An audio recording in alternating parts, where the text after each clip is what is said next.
사랑의 아버지 하나님, 날마다 주님과 동행하는 것이, 하나님과 함께하는 것이 은혜이기에 앞으로 주어진 우리의 모든 날에도 주님과 동행하는 삶을 살아가게 하여 주옵소서.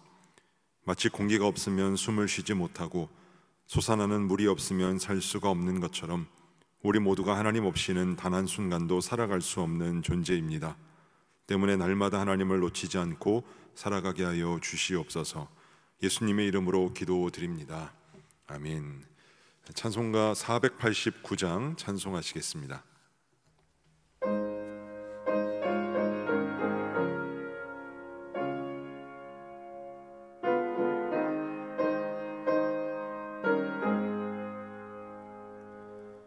저 요단강 건너편에 찬란하게 배는 집,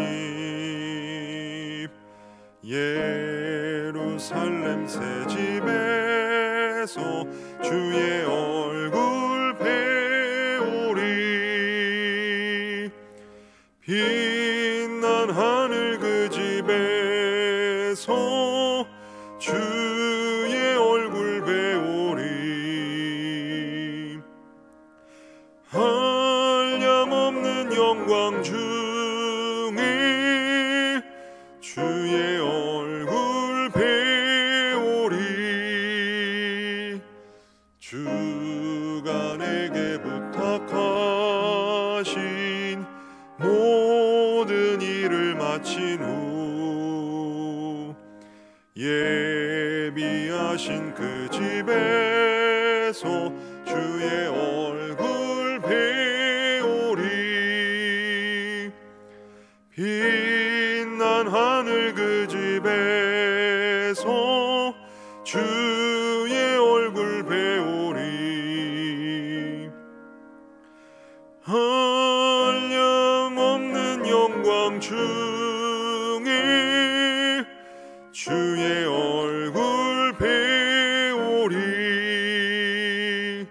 성도들이 함께 모여 할렐루야 부를 때 나도 기쁜 마음으로 화답하여 부르리. 빛난 하늘 그 집에서 주의 얼굴 배우리.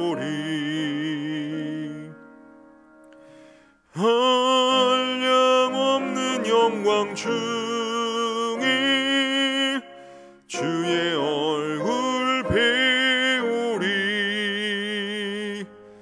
이 세상에 사는 동안 주의 일에 힘쓰고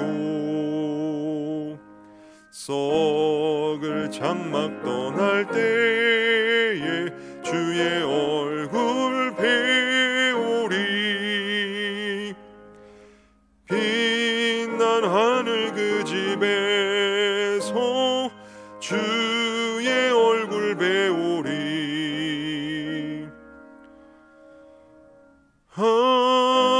한량없는 영광 중에 주의 얼굴 배우리. 아멘. 오늘 우리에게 주신 하나님 말씀은 요한계시록 21장 9절에서 21절 말씀입니다. 요한계시록 21장 9절에서 21절까지의 말씀. 이제 하나님의 말씀을 봉독합니다. 일곱 대접을 가지고 마지막 일곱 재앙을 담은 일곱 천사 중 하나가 나와서 내게 말하여 이르되, 이리 오라. 내가 신부 곧 어린 양의 아내를 내게 보이리라 하고 성령으로 나를 데리고 크고 높은 산으로 올라가 하나님께로부터 하늘에서 내려오는 거룩한 성 예루살렘을 보이니 하나님의 영광이 있어 그 성의 빛이 지극히 귀한 보석 같고 벽옥과 수정같이 맑더라. 크고 높은 성곽이 있고 12문이 있는데 문에 12천사가 있고 그 문들 위에 이름을 썼으니 이스라엘 자손 12지파의 이름들이라. 동쪽의 세 문, 북쪽의 세 문, 남쪽의 세 문, 서쪽의 세 문이니 그 성의 성곽에는 12 기초석이 있고 그 위에는 어린 양의 12사도의 12 이름이 있더라. 내게 말하는 자가 그 성과 그 문들과 성곽을 측량하려고 금 갈대자를 가졌더라. 그 성은 네모가 반듯하여 길이와 너비가 같은지라. 그 갈대자로 그 성을 측량하니 12,000 스다디온이요 길이와 너비와 높이가 같더라. 그 성곽을 측량함에 144 규빗이니 사람의 측량 곧 천사의 측량이라. 그 성곽은 벽옥으로 쌓였고 그 성은 점금인데 맑은 유리 같더라. 그 성의 성곽의 기초석은 각색 보석으로 꾸몄는데 첫째 기초석은 벽옥이요 둘째는 남보석이요 셋째는 옥수요 넷째는 녹보석이요 다섯째는 홍만호요 여섯째는 홍보석이요 일곱째는 황옥이요 여덟째는 노곡이요 아홉째는 담황옥이요 열째는 비치옥이요 열한째는 청옥이요 열두째는 자수정이라. 그 12문은 12진주니 각 문마다 한 개의 진주로 되어 있고 성의 길은 맑은 유리 같은 정금이더라. 이 말씀은 살아계신 하나님의 말씀입니다. 아멘. 오늘 이 새벽 엎드림 새벽 예배 자리에 나오신 우리 모든 성도 여러분들을 주님의 이름으로 환영하고 축복합니다. 오늘 저희가 읽은 본문, 이 본절 말씀부터 22장 5절까지는 7 대접을 가진 7 천사 중 하나가 요한에게 보여준 새 예루살렘과 그곳에서의 삶에 관한 내용이 기록되어 있습니다. 9절 말씀입니다. 7 대접을 가지고 마지막 7 재앙을 담은 7 천사 중 하나가 나와서 내게 말하여 이르되 이리 오라. 내가 신부 곧 어린 양의 아내를 내게 보이리라 하고, 이는 요한계시록 17장에 나오고 있는 큰 음녀에게 내릴 심판에 관련된 말씀과 대조되고 있다는 것을 이 9절 말씀을 통해서 확인할 수 있습니다. 요한계시록 17장 1절 말씀입니다. 또 7 대접을 가진 7 천사 중 하나가 와서 내게 말하여 이르되 이리로 오라.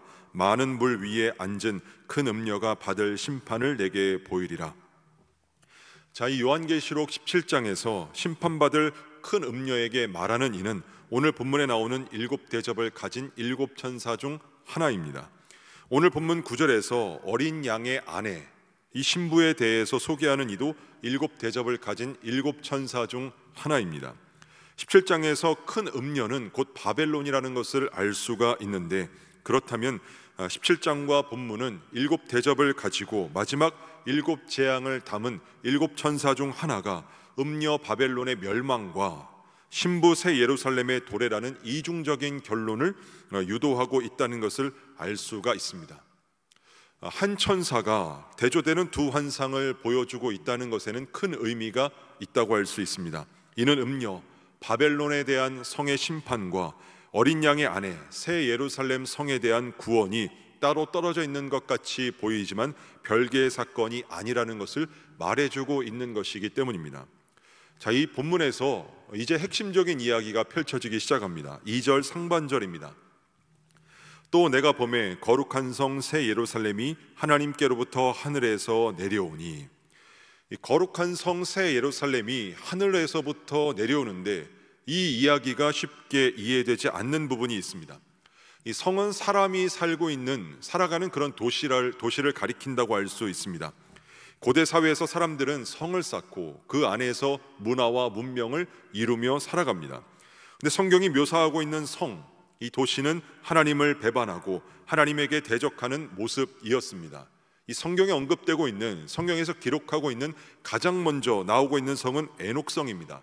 이 창세기 4장 17절에 나오고 있는 에녹성은 가인이 세운 곳입니다. 아시는 바처럼 가인은 동생이었던 아벨을 살인한 자였습니다. 그리고 자신이 하나님 앞에 예배를 드림에도 하나님께서 그 예배를 받으시지 않자 심히 분노하는 사람이었습니다. 이 도시는 노아의 홍수 때 파괴됩니다. 다음으로 노아의 홍수 이후에 나오는 성은 바벨이라고 할 수 있습니다. 창세기 11장에 나오는데 사람들이 성읍과 탑을 건설하여 그 탑 꼭대기를 하늘에 닿게 하고 자신들의 이름을 내고 온 지면에 흩어짐을 면하려고 하였습니다. 하나님께서는 언어를 혼잡하게 하셔서 그들이 도시를 건설하는 것을 그치게 하셨습니다. 그리고 우리가 지금 요한계시록을 읽으면서 악의 상징으로 묘사되고 있는 이 바벨론이라는 것은 도시입니다. 결국 이 모든 도시들은 다 무너지게 되었습니다. 요한계시록 18장 2절입니다. 힘찬 음성으로 외쳐 이르되 무너졌도다 무너졌도다 큰 성 바벨론이여, 귀신의 초소와 각종 더러운 영이 모이는 곳과 각종 더럽고 가증한 새들이 모이는 곳이 되었도다. 그러니까 성경에 나오는 도시들에 대한 언급을 보면 하나님에 대해서 대적하는 곳, 그 이미지가 좋지 않은 것이라고 볼 수 있습니다. 그럼에도 불구하고 오늘 본문 말씀을 보면 거룩한 성, 거룩한 도시, 새 예루살렘이라는 이 도시가 하늘에서부터 내려온다는 것입니다. 지금까지 이 성의 역사를 돌아보면, 그리고 도시의 역사를 돌아보면 모두가 다 하나님을 대적하는 곳이었습니다. 하나님을 배반하는 곳이었습니다. 근데 하늘에서 내려오는 도시의 이름이 예루살렘 성이라고 언급하고 있는 것입니다. 새 예루살렘이라고 말씀하고 있습니다. 즉 하나님께서 임재하시는 곳이라며 보여주는 것이 도시라는 말씀입니다. 그렇다고 한다면 예루살렘이라고 이름한 이 예루살렘은 다른 곳일까? 이 예루살렘 도시도 그렇게 좋은 이름이 아니라고 할 수 있습니다. 물론 예루살렘이라고 한다면 이스라엘의 수도, 그리고 종교적인 또 정치적인 중심지라고 말할 수 있지만 예루살렘이라는 도시 역시 좋지 않은 면이 많았다는 것을 알 수가 있습니다. 다윗이 여부스 족속에게서 빼앗아 가지고 온 예루살렘이라는 도시의 역사를 보면 폭력이 많았고, 또 예수님께서 예루살렘 도시를 향하여서도 탄식하는 것을 알 수가 있습니다. 누가복음 19장 41절에서 44절 말씀을 보면 예루살렘을 가리켜 이렇게 말씀을 합니다. 가까이 오사 성을 보시고 우시며 이르시되 너도 오늘 평화에 관한 일을 알았더라면 좋을 뻔하였거니와 지금 내 눈에 숨겨졌도다. 날이 이를지라 내 원수들이 토둔을 쌓고 너를 둘러 사면으로 가두고 또 너와 및 그 가운데 있는 내 자식들을 땅에 메어치며 돌 하나도 돌 위에 남기지 아니하리니 이는 내가 보살핌 받는 날을 알지 못함을 인함이니라 하시니라.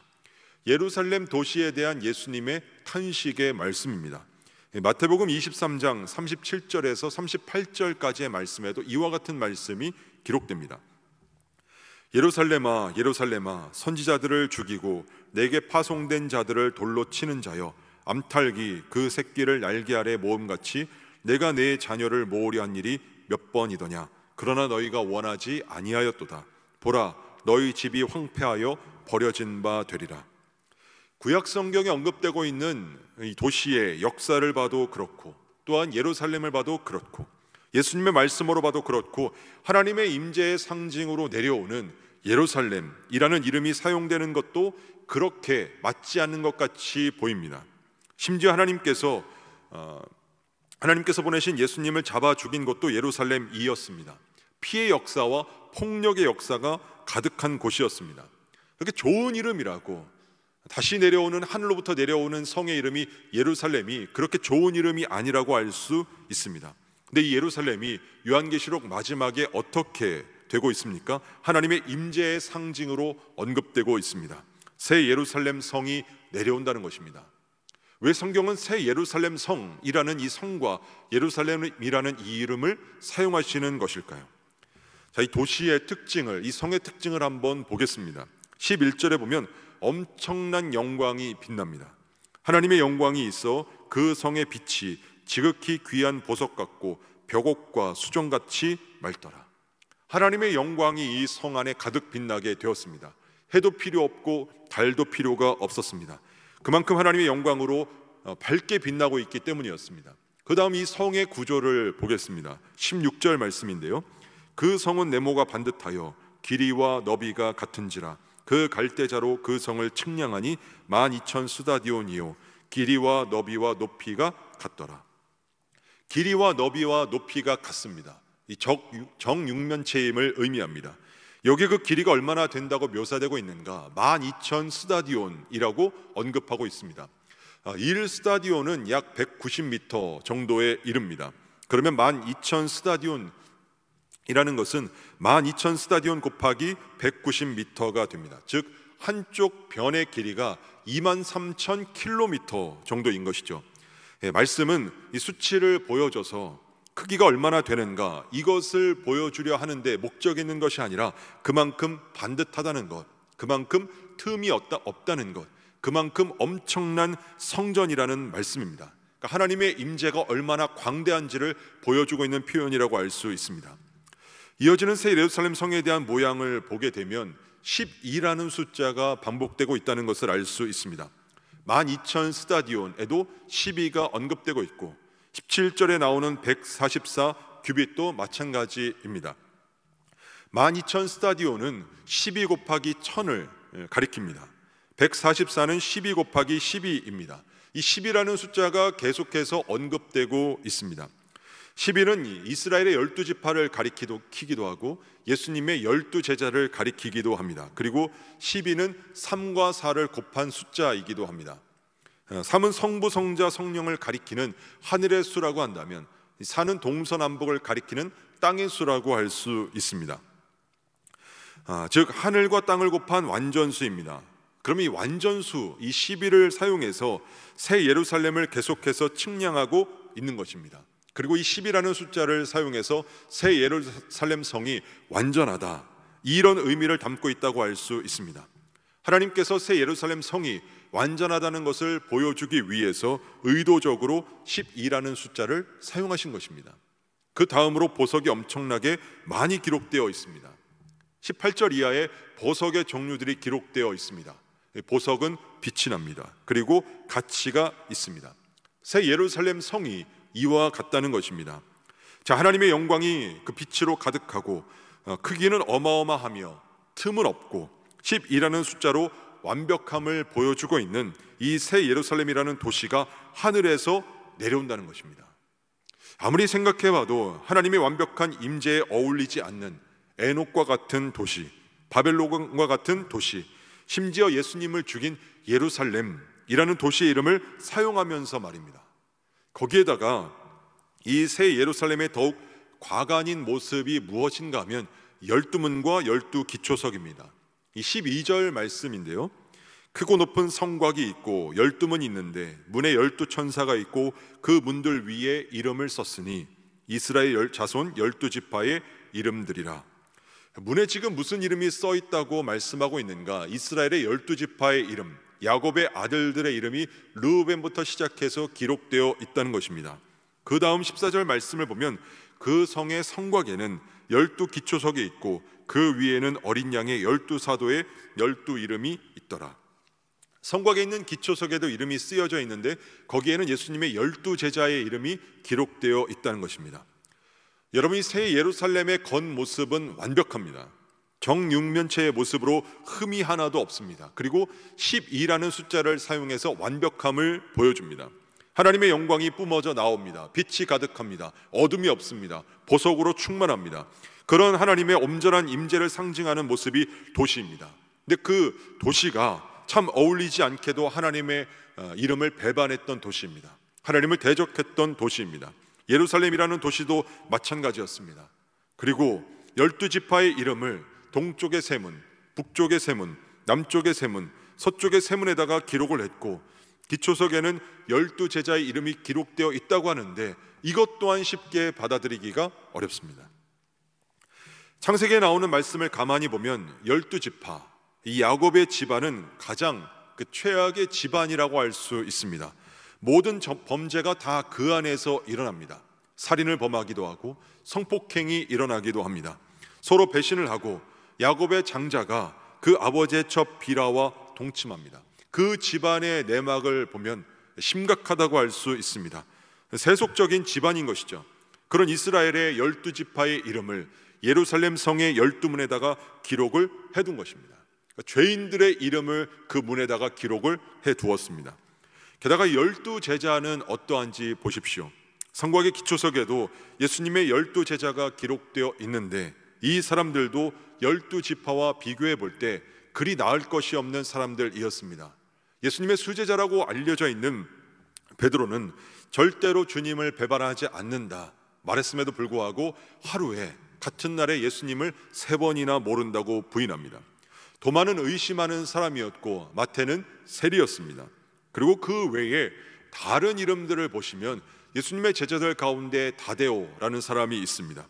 야고보 중에서도 알페오의 아들 야고보, 그리고 바돌로메, 가나안 사람 시몬, 여기 이 시몬은 베드로와 다른 인물입니다. 그리고 가룟 유다 대신 뽑힌 마띠아였습니다. 가만히 보면 이 제자들은 옳지 못한 일은 행하지 않았다 하더라도 어떤 일을 했는지 알지 못합니다. 저와 여러분이 알고 있는 어떠한 공적이 없는 인물들이었습니다. 정리하면 예수님의 제자들은 한편으로는 그릇된 사람들이었고 한편으로는 뭘 했는지도 모르는 사람들이었습니다. 이 사람들의 이름이 기초석에, 그리고 12지파의 이름이 그 문에 기록되어 있다는 것입니다. 근데 여러분, 이것이 은혜입니다. 하늘에서 하나님의 임재를 상징하는 새 예루살렘이 완벽한 모습으로, 하나님의 영광이 가득한 모습으로 임하게 됩니다.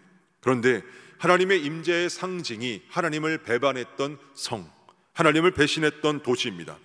이스라엘의 12지파와 예수님의 12제자의 이름들이 12문에 기록되고 12성곽의 기초석에 기록되어 있습니다. 이는 이만큼 흠이 많음에도 불구하고 예루살렘 성이라는 도시 안에 이 이름들이 기록되어 있다면 이것은 무엇을 의미하는 것입니까? 우리의 이름도 기록될 수 있다는 것입니다. 달리 말하면 하나님의 임재 속에 거하는 것은 완벽한 사람이 아니라는 것입니다. 흠이 많고 배반하고 대적하는 그런 상황 가운데 있던 사람들의 이름이 기록되어 있다는 것은 사람들의 삶이 완벽해서 그 나라에 들어가고 그 사람들의 삶이 완전해서 하나님의 나라에 함께 거하는 것이 아니라는 말씀입니다. 삶이 아무리 무너져 있고 죄 가운데 있다 하더라도 그 추한 삶도 하나님께서는 12문 하나에 기록하시고 기초석에 그 사람들의 이름이 기록하게 하신 것처럼 우리 안에 삶의 모습이 온전치 못한 모습이 있다 하더라도, 추한 모습이 있다 하더라도 하나님은 받아주시겠다라는 말씀입니다. 본문의 말씀은 예루살렘 성이 어떤 모습을 하고 있느냐, 얼마나 크고 광대하냐, 얼마나 많은 양의 보석으로, 얼마나 귀한 보석으로 기록되어 있느냐, 여기에 포인트가 있는 것이 아니라 도시를 다시 사용하신다는 것, 그리고 그곳에 기록된 이름들에 있습니다.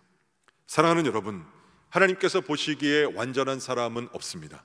누구나 다 여러 가지 결점을 가지고 살아가고 있습니다. 우리 역시 12지파와 같은 사람, 12제자와 같은 사람입니다. 우리도 저들과 비교하면 나을 바 없는 사람이라고 할 수 있습니다. 그런데 하나님의 구원의 은혜는 그 모든 죄를 깨끗이 씻어냅니다. 죽을 수밖에 없는 우리를 하나님의 자녀 삼아 주십니다. 바라기는 그 하나님의 은혜에, 그 구원의 은혜에 감격하며 평생을 살아가는 저와 여러분 되실 수 있기를 축복합니다. 기도하겠습니다. 구원의 하나님, 구원은 때문에가 아니고 그럼에도 불구하고입니다. 우리가 의인이기 때문이 아니라 죄인임에도 불구하고 구원의 은혜를 베풀어 주시니 감사를 드립니다. 하나님의 사랑은 온종일 써도 다 담을 수가 없습니다. 하늘을 두루마리 삼고 바다를 먹물 삼아도 다 기록할 수 없는 것이 하나님의 사랑입니다. 우리를 감싸는 하나님의 사랑으로 인해 오늘도 감격하게 하시고 하나님의 자녀로서, 하나님의 백성으로서 그에 합당한 삶을 살아갈 수 있게 하옵소서. 고은 원로 목사님 독수리 날개쳐 올라가는 새로운 힘을 날마다 공급하여 주시옵소서.